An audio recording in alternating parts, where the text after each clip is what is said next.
Record de morts et d'accidents d'autopilote. Le régulateur fédéral américain vient de dévoiler un premier et macabre bilan au sujet de la conduite semi-automatique.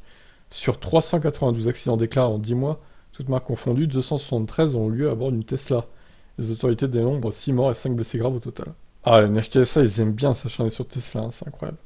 Tesla, qui a assuré que l'autopilote était 10 fois plus sûr qu'une voiture classique, enregistre donc 273 accidents sur 392 en l'espace de 10 mois. Honda arrive loin derrière avec 90 accidents.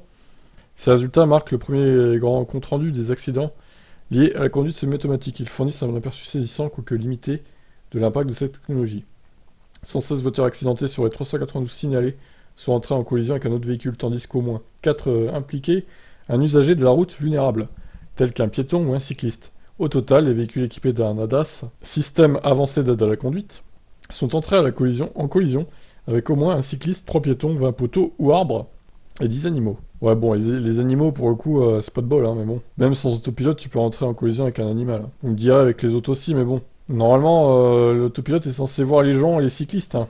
Et les poteaux, de préférence. La majorité des accidents signalés se sont produits en Californie. L'état le plus peuplé du pays représentait 125 des accidents signalés. La Floride est arrivée deuxième avec 33 accidents, suivi du Texas et de New York avec 33 et 30. Les données publiées mercredi proviennent des données d'accidents autodéclarées sur des routes accessibles au public. Les constructeurs automobiles sont tenus de soumettre des rapports d'incidents chaque fois qu'un ADAS de niveau 2 est utilisé dans les 30 secondes suivant un accident. Un ADAS de niveau 2 correspond au moment où le conducteur n'a pas constamment les mains sur le volant. Les différents systèmes d'assistance à la conduite effectuent des tâches indépendamment du conducteur. Si Tesla arrive au sommet de cette liste, ça ne signifie pas que leurs technologies sont moins sûres que celles des concurrents. D'une part, la fonction de l'autopilote Tesla fait partie des technologies de conduite semi-autonome les plus utilisées au monde, loin derrière Bosch, Denso, Continental. D'autre part, la Model 3 est devenue le véhicule électrique rechargeable le plus vendu à l'international, et donc naturel que la firme représente la plus grande part des accidents. Oui, c'est bien de relativiser ça aussi, effectivement.